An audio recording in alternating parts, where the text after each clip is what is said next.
Hey, good morning. Welcome inside Mr. Small's Theater. I'm Matt Geica. This is Geick's Got Game coming to you from 10 to 11 a.m. here on the River's Edge. And you can find us at riversedgepgh.com.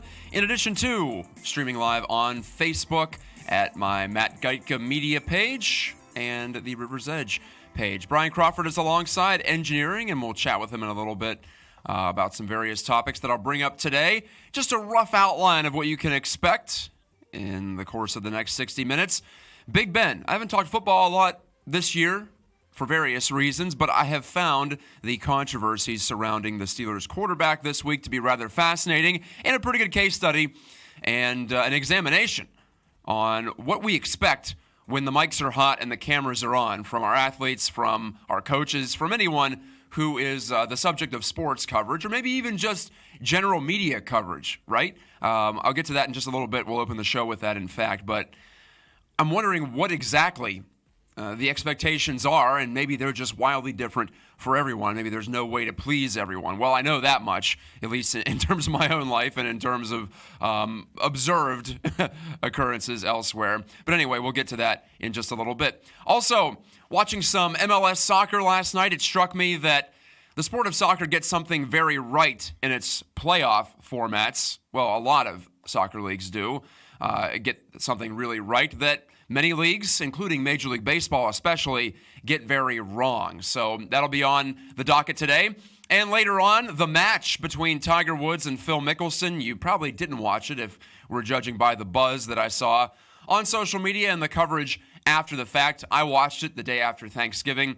Of course, you knew I would watch it, being a Tiger Woods fan and a golf nut, certifiable in those cases. I paid $20 for it. I'll be getting a refund on that, and I'll describe exactly why. But it wasn't necessarily because of the content, and I want to talk about why I don't blame it on the golfers, that this event, which was much ballyhooed at the start, didn't really deliver on its promise. And also, we'll have some updates on the Penguins. Hey, they're not in last place in the Metropolitan Division anymore, so we'll throw some streamers and some confetti around the studio for that.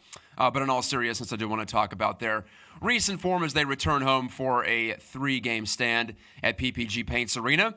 Also, our good friend John Krasinski, a past guest on this show and a reporter and the proprietor at Pittsburgh Soccer Now. He broke some Riverhounds news, including something related to the facility at Highmark Stadium on the south side. So that's on the way. The Pirates might be open to trading one of their key core pieces, and I'll debate the pluses and minuses, the merits and possible drawbacks of such a move as the hot stove season gets kicking in. We must have a hot stove here in the studio because while it's bitter cold outside, unseasonably cold in the Pittsburgh area, it's nice and toasty in here. So I'm in shirt sleeves, and I'm happy to join you as I do most every week, most every Friday, and I hope you have had a good week as we get ready to plunge into the depths of December. So as we go into December, of course, football becomes more and more prominent in most people's minds. The NFL season's winding down. College season is almost over. The conference championship games are coming up. Hey, Pitt's participating in the ACC title game, so tip of the cap to Pat Narduzzi and the boys over there. I didn't see that one coming. So they'll be taking on Clemson. But in terms of pro football down on the south side at the Rooney Athletic Complex, boy, did Big Ben get things stirred up this week. And I haven't been a huge fan of Ben Roethlisberger, the person, for obvious reasons. We all know his run-ins with the law related to possible sexual assault. We don't really know what happened almost 10 years ago now.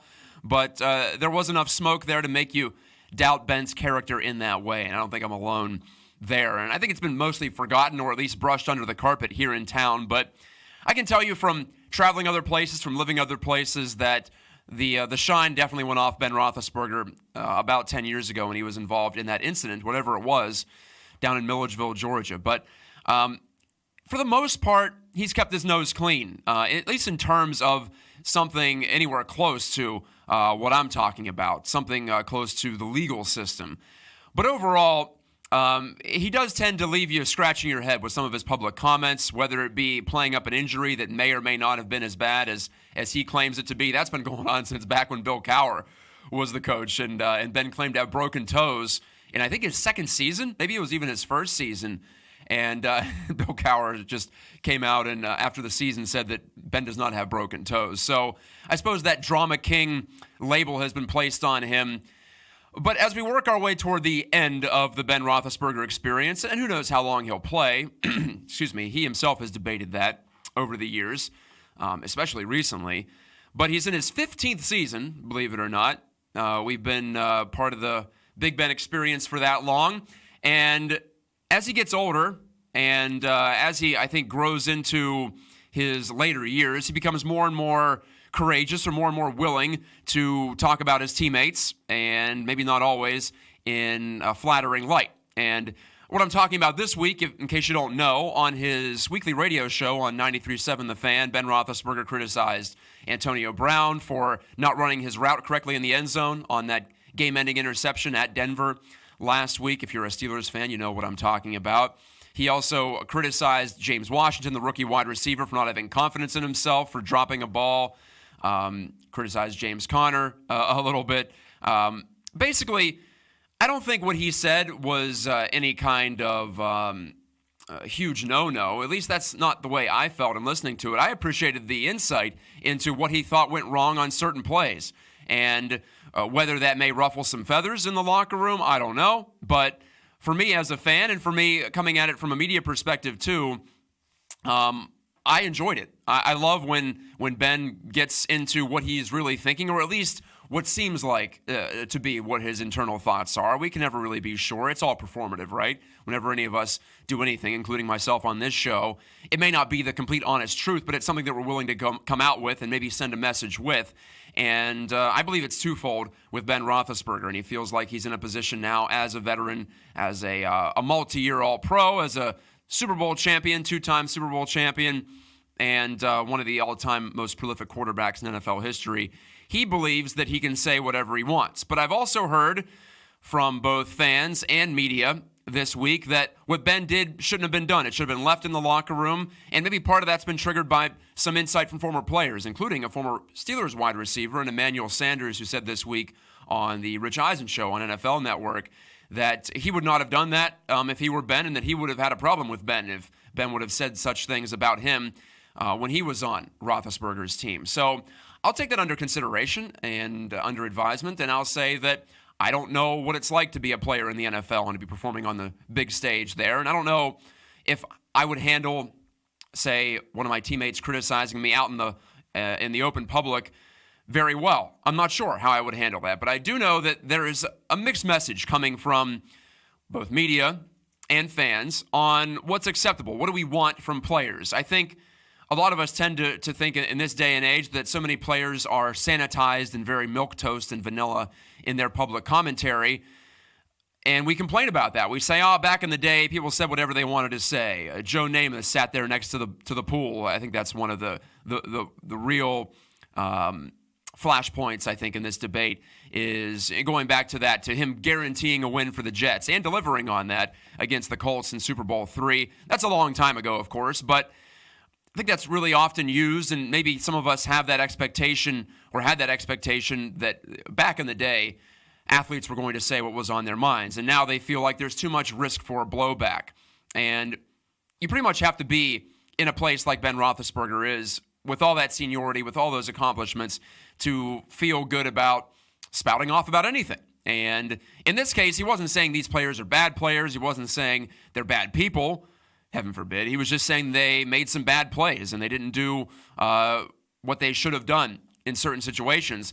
And for me, as a fan and as a media member now too, I love that. I like to see our athletes do that, while I can also understand why that may stir some things up and it may not play over too well in the locker room. And I've seen a lot of fans this week on social and just talking to people this week say that Ben's not being a good teammate in airing the dirty laundry, so to speak, to use a cliche, which I don't like to, but I feel like that one always stirs up a nice image, right? And I think we can all relate to that in our areas of work. And there are more areas to air dirty laundry these days too, with social media. But in this case, it was more of a traditional media sense, right? Where Ben went on the radio and just said what he felt. So what do we want when the cameras are running and when the mics are hot? That's the big question, maybe an unanswerable question. at least this morning in this context, to try to describe it in 10 or 15 minutes for you. And I hate when people like myself, people who try to analyze big picture things, say that the same people who want this thing also want this contradictory thing. Well, that's not often the case, I find. I think that's oversimplifying it. It's creating a straw man that you can successfully beat up and make yourself feel good. Oftentimes, it's different fans saying, well, Ben should be a good teammate and not say anything, and I love what Ben said in this case. So those two groups of people are often separate. It's not often where the contradiction is within that person's own mind. So it's not like we're talking about the same group of people. So let's not simplify it and reduce it to that sort of a framework. But I have to admit in this case that just from the general public, I feel like the messages are mixed and the sentiment is divided. Do we want candor? Do we want honesty, straightforwardness, openness, or do we want discretion and measured commentary? Can we have some of both? Certainly we can, and a lot of times it comes from the same player. Maybe in the case of Roethlisberger, he might be a lot more reserved next week when he goes on his radio show on Tuesday and he's asked a few questions about certain plays, and especially if the Steelers lose like they did last week, then yeah, he'll have more reason to be openly critical than he was in the previous 6 weeks when they collected those 6 consecutive wins. So much of it is based on circumstances. Much of it, like most of us, we test our boundaries, then we pull back. We don't like the reaction to that. At least that's how I feel sometimes. You're always trying to see, how can I, to borrow a line from Oprah, be my best self? How can I be my most authentic self without also causing too much trouble? So there's a moving borderline, I think, in that case. And it, a lot of times, as I mentioned, depends on circumstances and who you are and what you're doing. So there's no easy answer to this question here. And for me, I would rather have the players be more open because as a fan and as an observer from the outside, when I'm in a media role, I want to get that insider information. I want to feel like I'm inside. A lot of my joy from working for Robert Morris men's hockey is to get the inside information that I don't necessarily spread, but it helps me understand what's going on with the team better than if I didn't have it. And like I said, I don't have to go out and trumpet it. I don't have to go out and put it in a press release, but it does help color what I'm communicating to the public. Or in the case of just being a fan, it helps me understand that there are tensions within an organization. And if any of us have a job or even have a family, so that makes, well, most of us in that category, we understand the group dynamics and how tough it can be to keep everyone happy, to understand power. And when I say politics, I mean power within an organizational structure. Someone's above you, so you don't want to offend them, and you're trying to play off different areas in order to perform your job or to do your thing the best way that you can. So there are always these complex dynamics at work, and it's almost an ad hoc basis how you have to analyze certain situations here. But I'm putting it up to you right now. Do you like when players and coaches say what they feel, or at least put these sorts of criticisms or compliments out in the public eye? Or do you like when they keep it more down the middle and leave the talking to inside the organization and not air it out in public? I could see both sides of it.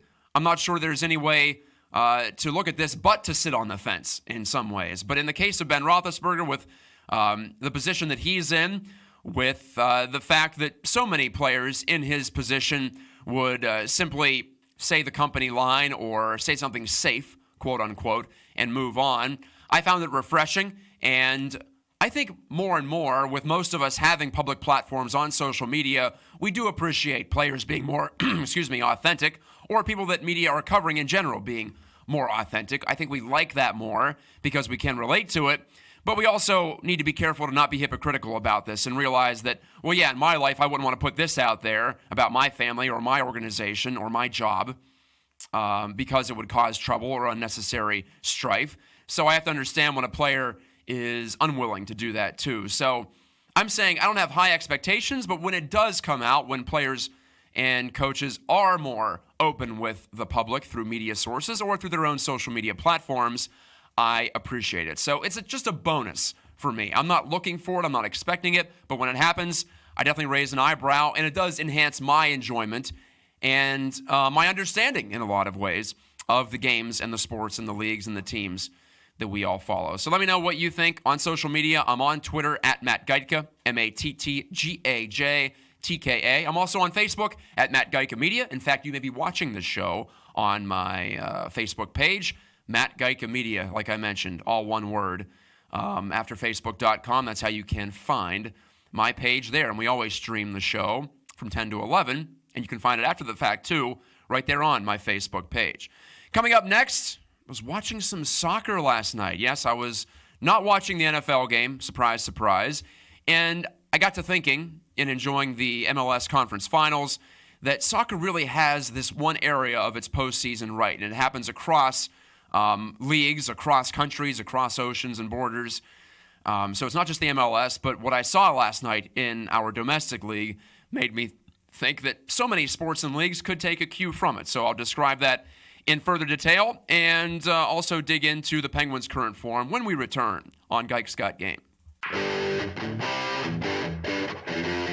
Hey folks, it's Mike Sasson of The Mike Sasson Show. Me and Alex, my producer extraordinaire, looked at the landscape of internet radio and figured if we want to make it, we've got to work.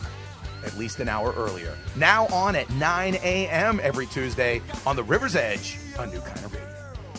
Back inside the River's Edge studios at Mr. Small's Theater, historic Mr. Small's Theater in Millvale. I am Matt Gajtka, and this is my show, Gike's Got Game. Brian Crawford's engineering, and I want to get his input on what I had to say in period number one of this program. I was talking about athletes, and in particular, I was using the Ben Roethlisberger situation this week, where he lit up some teammates in terms of what they did during the game at Denver and said, you did this wrong, you did that wrong, including one of the top wide receivers in the game, and Antonio Brown, one of the top players in the game, and Antonio Brown.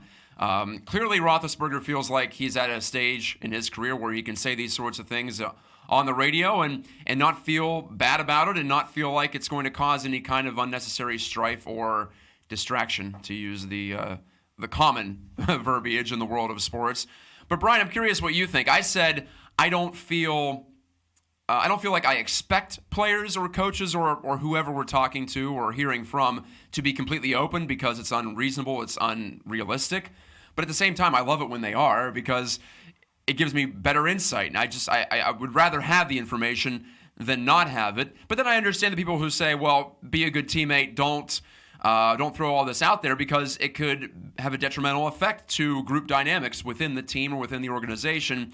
So I can see it both ways, but I do love it when players open up. Of course you love it because that makes it so much more fun, right? It does. To find out the inside scoop. That's one thing I love about the NFL, more so than any other league that we cover, is the drama. Like the game itself, but talk radio gets so much better when the NFL comes out because there's so much drama and there's so many things happening and so many personalities who are upset, and it's like a lot of them are big kids, so they pout and it's amplified because there's one game a week. I think it actually has an effect on the players too because they don't have the next game to worry about for a few days. Whereas in baseball, I don't know how many times when I was in the Pirates clubhouse I heard, well, we just got to get ready for the next one. So it's like, why do I even care then if you don't care? Not that they don't care, but you know what I mean. It's harder as a media member or as a fan to get really fired up about something when it's 1 out of 162, or in the case of hockey or basketball, 1 out of 82. So yeah, football I think lends itself to that drama because of the gap between games. And there's nothing better than when they lose.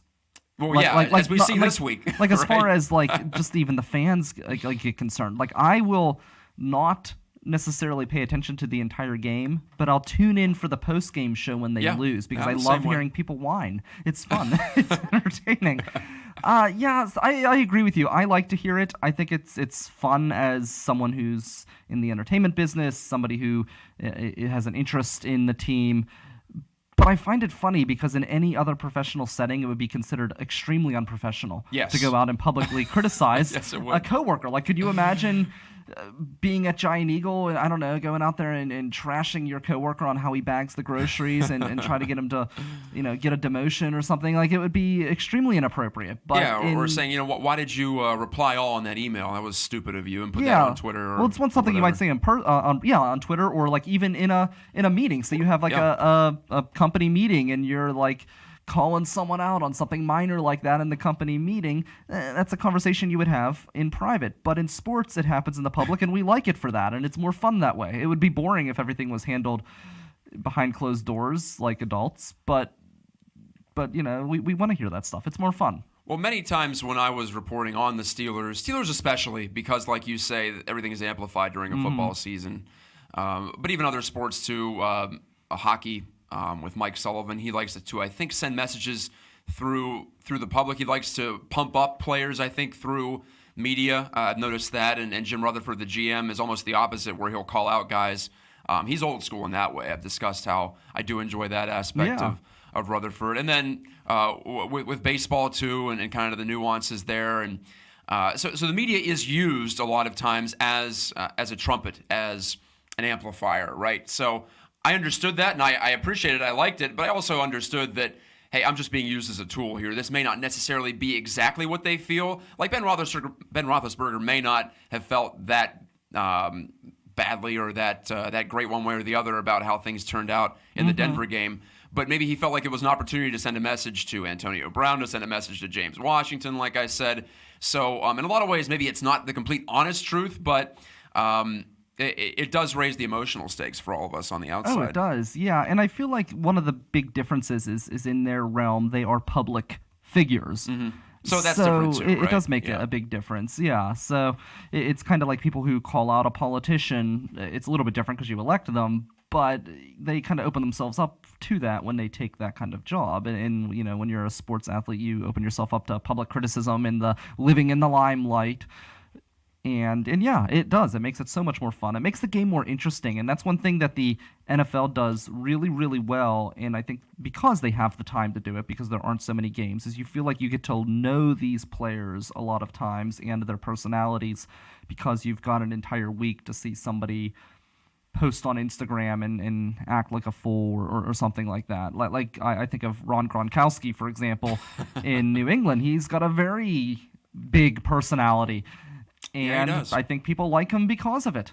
Rob Gronkowski with Pittsburgh roots, by the way. Yeah. Did you know that the G&G Fitness is run by his dad in the Pittsburgh area? Oh, really? They sell like exercise equipment. So there's a non sequitur for you to close our conversation. Thank you, Brian. Thank you. What's coming up on River Talk? I might as well let you go. Yeah. So tonight we're going to be talking about Governor Wolf, who says that the high turnpike prices are crippling the economy, or hurting the economy at least. So we're going to talk about that. We've got the Hood Red of the Week, of course, and Cooper's Corner. And then on Sunday, we're going to be talking about my ancestry, actually. I took a dive into my ancestry through Ancestry.com, and I've learned some really interesting things. So we're going to talk a little bit about that and how people kind of, miss out on things, and or maybe there's more in your background than you realize, which is something I've learned. I was really shocked and surprised with some of the things I learned. And we're also going to talk about a few other topics, including the new top 5. I've replaced the weird news with the top 5. It's the top 5 stories of the week, in my opinion, or at least the top 5 stories that I'm interested in. And we're also inviting all of you to send your top stories in as well, and there's a chance that we'll talk about it on air, and you're always welcome to join the conversation there. That's going to be tonight at 8 p.m. and then Sunday at 7 p.m. So there you go, the top 5, something new from Brian Crawford and River Talk here on the River's Edge, riversedgepgh.com. Well, to continue on, to deliver on my tease from the last segment, last night I was watching some soccer. I was doing some work on the couch. No Penguins hockey, of course. And by the way, I'd like to thank the Penguins the other night. They kept me up late, and I got a lot of the game notes done for the Robert Morris men's hockey series this weekend. So it's always nice when you can get that extra energy from following a game. That was a pretty exciting one the other night in Colorado. But anyway, last night was soccer, and in particular the second leg of the conference finals. Congratulations to Atlanta United. They're drawing 70,000 fans a game down there at Mercedes-Benz Stadium. So they're one of the great success stories, not just in MLS, but of any league in any country in the world. And they're going to the MLS Cup next week. They'll play Portland, who won on the road last night 3-2 against Kansas City Sporting KC. That was a fantastic game. And in case you don't know, both in the MLS and in other leagues worldwide, in playoff scenarios, there are these 2-game series that are played, if you will. They're not really series in the traditional sense, because you might say, how can you have a 2-game series? If it's tied 1-1, then what happens? Well, that's not really what it is. It's an aggregate score series is what I should say, and I love it. I find that, for instance, in the first leg of the Eastern Conference Final between Atlanta and New York, the Red Bulls, Atlanta won 3-0. In other scenarios, in other leagues, it would just be one game, and say second half, it's a blowout. Okay, we don't care as much. The entertainment value goes way down. You change the channel, whatever, you move on. But in soccer, in leagues that have this scenario where it's aggregate score and every goal counts, you have to pay attention to the end, or at least you should be, because every play is big. If New York would have gotten 2 back and made it 3-2, in other leagues, oh well, they still lost. But in this league, or in soccer generally, that would be a big deal, because then at home, they would just have to get 1 to tie up the series and make it 3-3. So it's basic math. It's not too tough to follow, I don't think. In fact, the score graphic on the top of the screen has the aggregate total there. So no excuses there. You don't have to do the math in your head. And I realize that sometimes it can get a little convoluted, because then tiebreakers come into play. For instance, road goals is usually the first tiebreaker, because in theory it's harder to score on the road than at home. I'm not sure if that actually happens, but or that is actually the case literally. But overall, you have to have a tiebreaker somewhere, so that'll come into play. That's always an issue, right? How do we break ties? And then we can get down a totally different rabbit hole in terms of the general sports world. But I love the idea of aggregate score, and I think it could help, especially a sport like baseball, and especially in the farce that is the 1-game wild card playoff. And if you've listened to the show in the past, you know how much I don't like the 1-game wild card playoff. Not just because I wanted to see the Pirates win more than 1 out of the 3 they played in a row from 2013 through 15, but after 162 games, you play 1 game. It's just not how baseball is designed. Even if you played 2 games, and hang with me here, if it were an aggregate runs scenario, that would be much more fair than the 1-game setup. And can you imagine, even if it's like 5-0 or 5-1, a team rallies and gets a couple late, it's not just a moral victory, or it's not just, well, we got started too late and we still lost. It's we made significant progress, and the game was still going on, and we still had a chance to close the gap, and we did. So in that case, it heightens the intensity on every pitch, on every play. I think especially baseball could benefit from that. Make it more fair, number one, but also make it so if it's out of hand late, fans don't turn the game off or start scrolling through Twitter or whatever you might be doing, go to bed. You stay up and you stay more locked into the play. And in this modern era, I've talked about this a lot too, in this modern era where there is so much competition for eyeballs and attention spans, pro sports, especially, I think, needs to be on the cutting edge here. And especially baseball, it seems to really be losing its grip on particularly younger audiences. But in general, the sporting public isn't as locked in on baseball as it used to be. So there's a sport that could use it, but I think hockey could go to this format if they ever had some sort of a wild card scenario to start the Stanley Cup playoffs.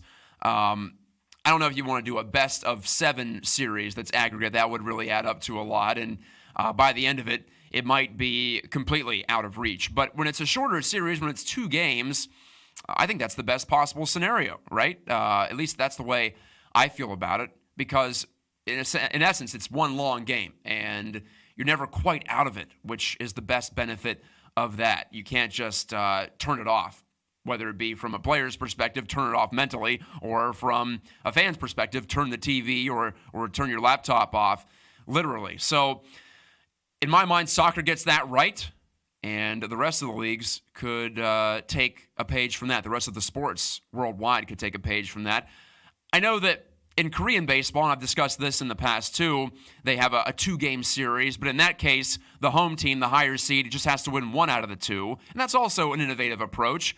My greater point is that sports does not have this monopoly over entertainment, and I think commissioners and leadership in these leagues and in these sports should realize that now more than ever. So if sports want to stay at the forefront and continue to be very popular, then they have to be willing to take some chances, and I think aggregate goals or aggregate runs or aggregate score in general is one way to try to keep the viewer plugged into your product, and that's what it comes down to. I hate to reduce it to that because we don't watch sports because it's a business or because we relate to the product. We watch it because it makes us emotional. It allows us to escape from what we're currently thinking about, and in the case of a lot of us, it allows us to picture ourselves in those spots and try to imagine what we would do. It's the best drama running, I think, but it can be better in some of these cases. And the postseason should always be exciting, right? So make it exciting all the way through with aggregate runs. Aggregate is the answer, my friends,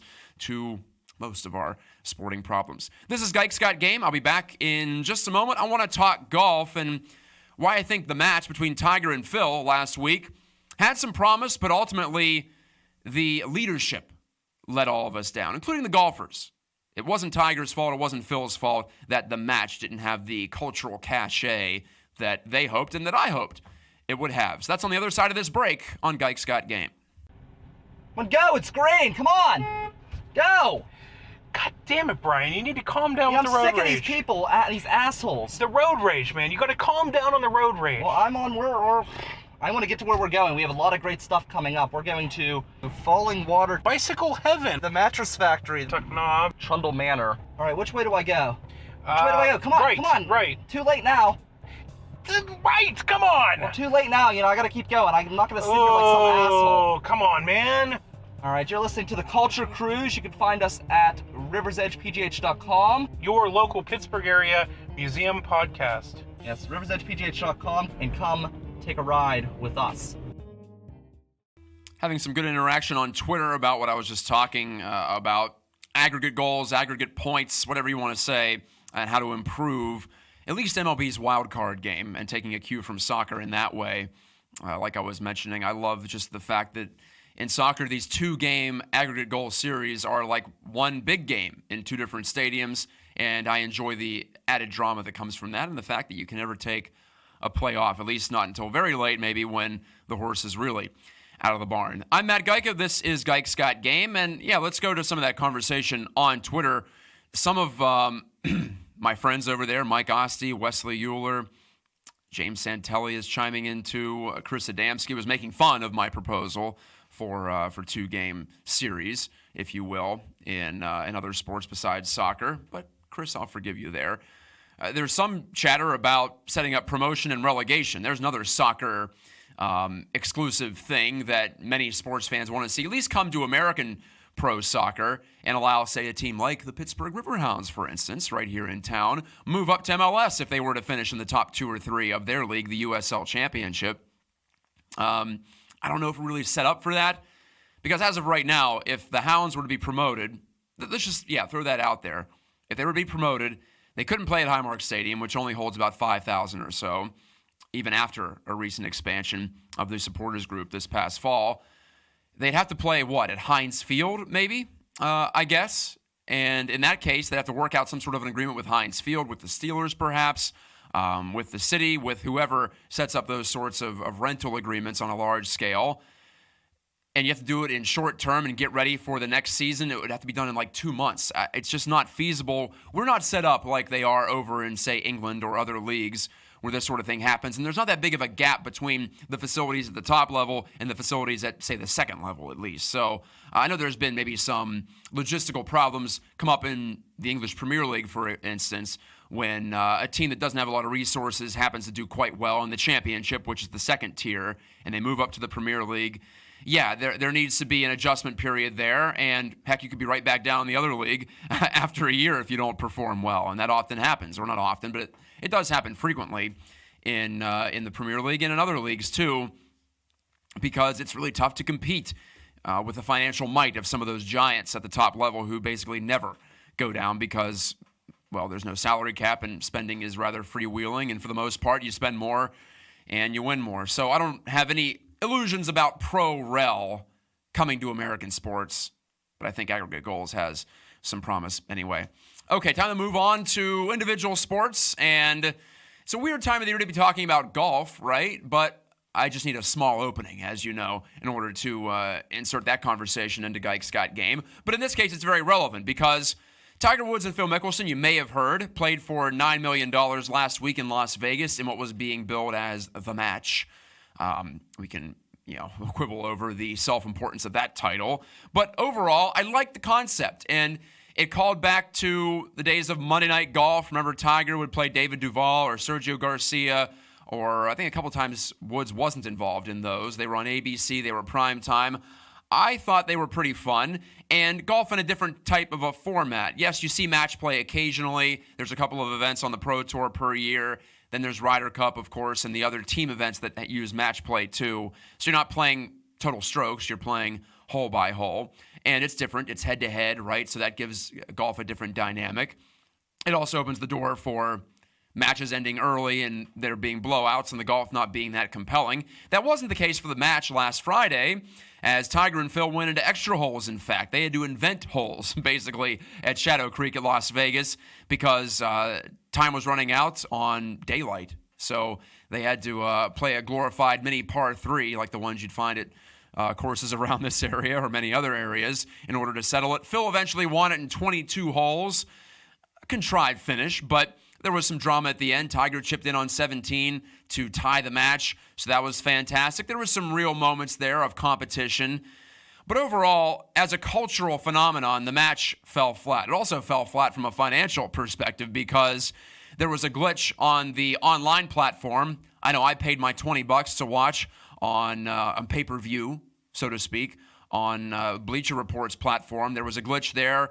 People who paid couldn't watch it. Some of them couldn't. And so it was made available to everybody, and I'm getting my $20 back, long story short. So, hey, that's back in my pocket. I'm okay with that. But that's discouraging, too, if you're looking to the future and maybe pay-per-view is an option for these types of high-profile matchups in the world of golf, or maybe other sports, too, like tennis. Another game where personalities and individual matchups can certainly drive the enthusiasm around an event.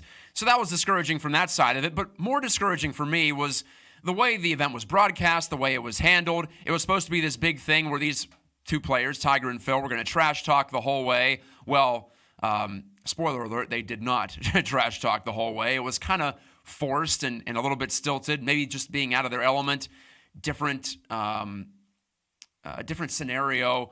Generally speaking, it was a different setting, and the players took a while to warm up to it. And then by the time they did, they realized they were in a match for $9 million, and they wanted to really focus on the golf instead of, talking to each other. So that was an issue, certainly for I think viewers. It was pretty much boring between shots, and I thought the production was kind of questionable. They didn't have any kind of vignettes filmed beforehand that could help you give you some insight into the tournament. It was a lot of talking heads off screen, too many talking heads, including Charles Barkley, who was there for some reason because it was a Turner product, I guess.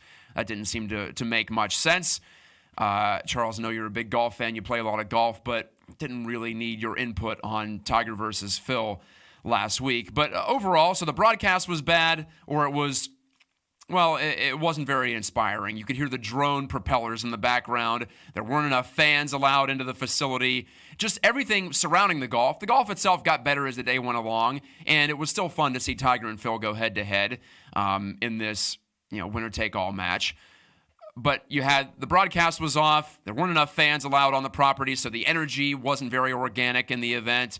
And the PGA Tour, it came out after the fact, actually limited the side betting, and, well, some of that was supposed to lift the profile of the event. It was supposed to make it more enjoyable because the two guys were going to say, well, okay, I'll play close to the pin here for $500,000. You can make it for charity, whatever. It doesn't have to be out of their own pocket.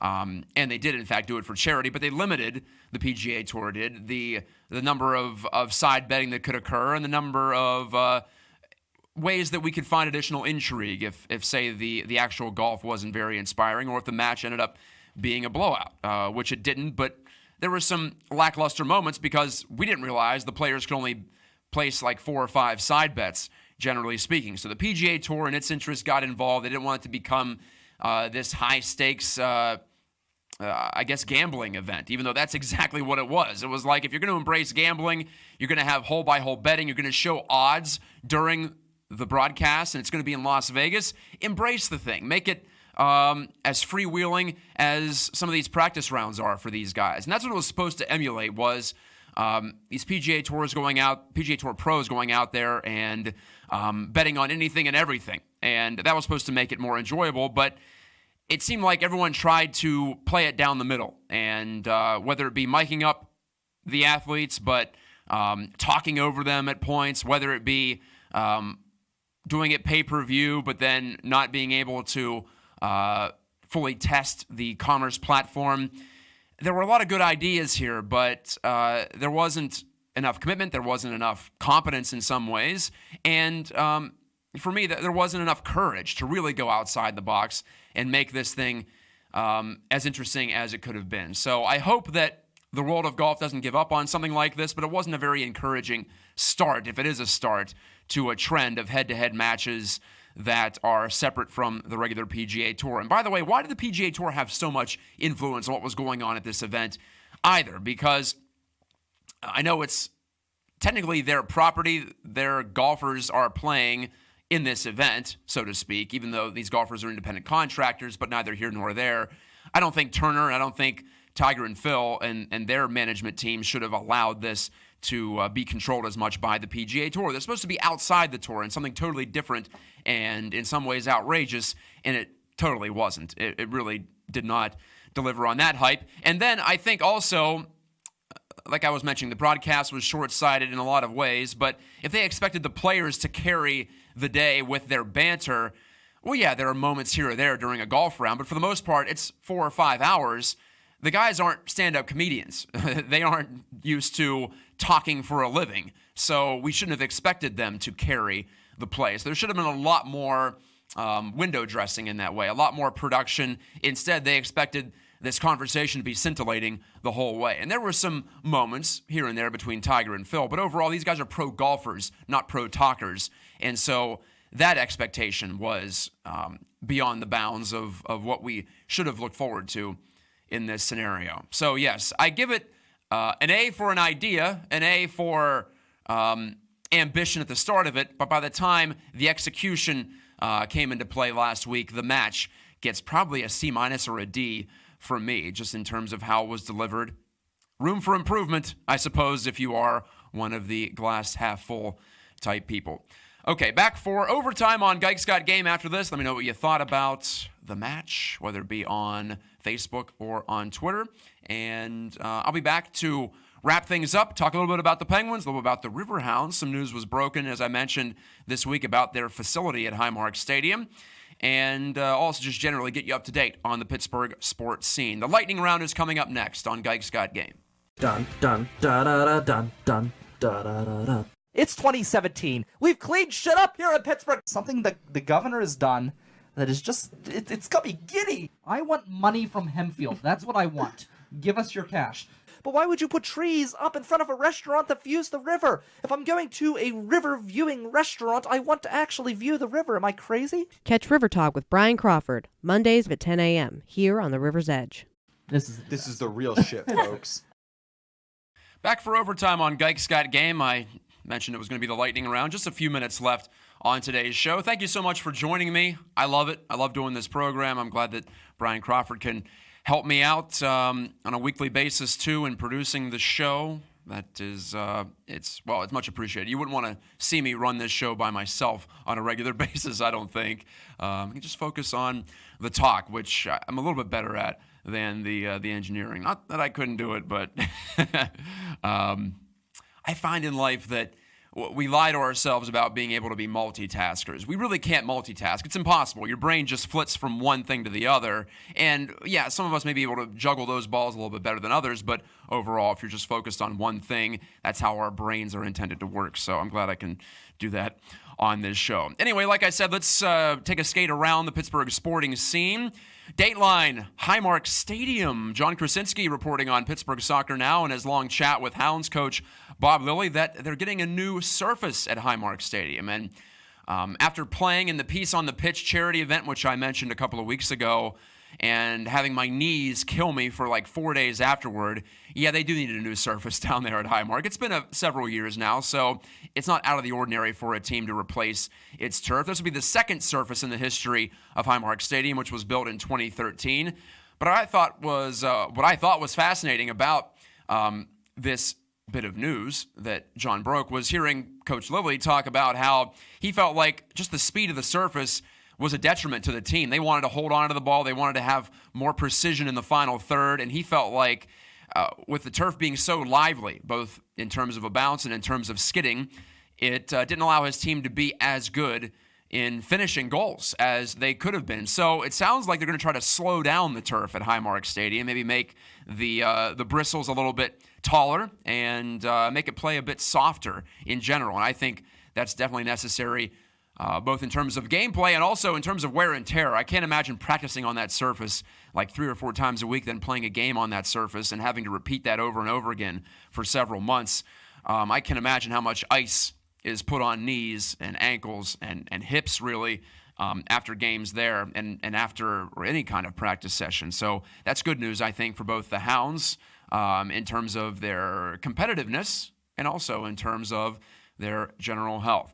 Dateline PPG Paints Arena. The Penguins return home this week. They'll play 3 in a row. And I mentioned at the top of the show, they are out of the basement in the Metropolitan Division. In fact, they're still just 3 points out of that automatic playoff spot, the third place position in the Metro, with a couple of games in hand on the New York Rangers. Still surprising the Rangers are hanging in there, as they essentially have conceded that they are rebuilding right now. Not that they can't go to the playoffs in a rebuilding year, but that would be rather unexpected. So the Penguins, in spite of their loss at Colorado the other night, Sidney Crosby had the natural hat trick in the matter of 5 minutes or so.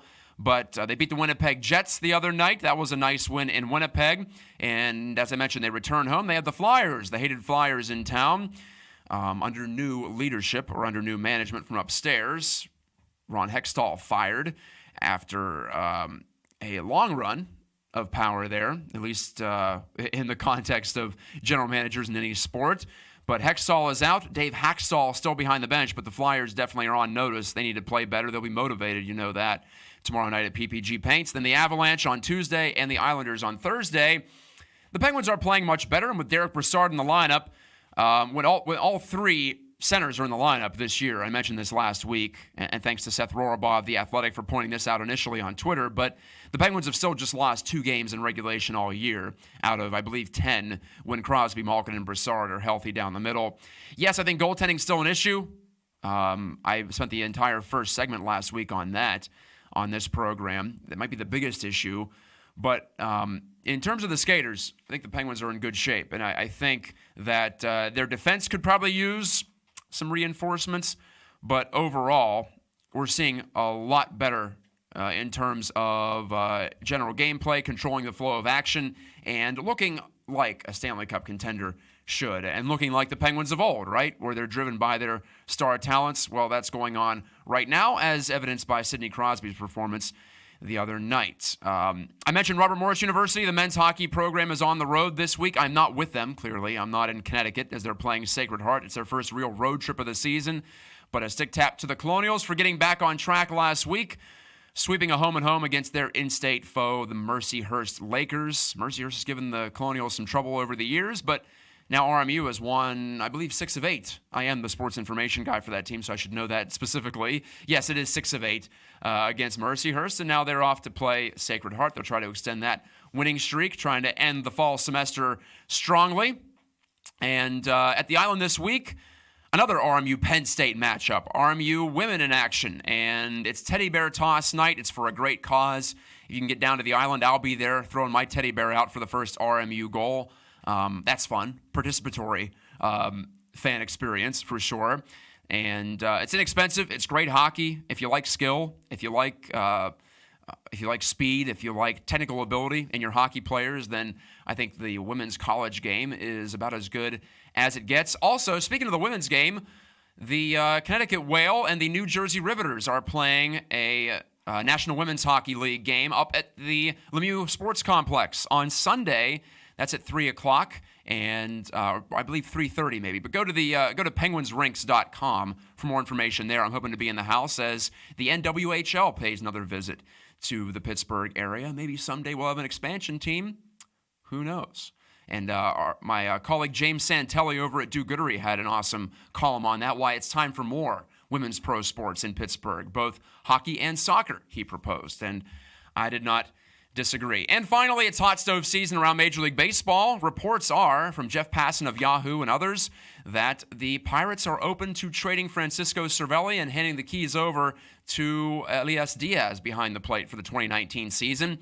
I'm not sure I'd do that. Cervelli gives you a lot of value, both tangibly and intangibly, and he's not getting paid that much in the scheme of Major League Baseball. Yes, Diaz was very good last year, better than I thought he would be, but catcher's a tough position to stay healthy, number one. And number two, there's always that jump to be made from good backup to good number one. I don't care what sport we're talking about, but I think especially in the terms of baseball, with such a grueling position that catcher is, if I were the Pirates, I would listen on Cervelli. If they get a great offer, then, well, yeah, you have to take it because you always have to listen. There's always a chance to improve your team. But I would not compromise that depth, at least not for 2019. You let Cervelli play, and then perhaps you move on from the fiery catcher who, in a lot of ways, I think has been a consistent bright spot, even despite his myriad injuries and his problems with concussions. Since they picked him up in 2015 and then signed him to that extension a couple of years back, he has been as advertised and even better.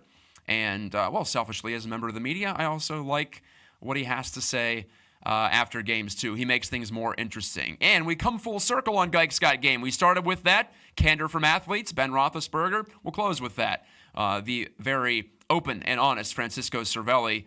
The Pirates, I think, would be at a loss in a couple of different ways if they did move on from him this offseason. One more time from Mr. Small's Theater. That's the end of overtime. We're out of time for this week's show on Gike's Got Game. Thank you for joining me. Thanks to Brian Crawford for engineering. And I'll talk to you next week. Have a terrific weekend. God bless. And reminding you that when the radio fades, you know life's moving fast. We're on to December, and I'll join you in 7 days' time.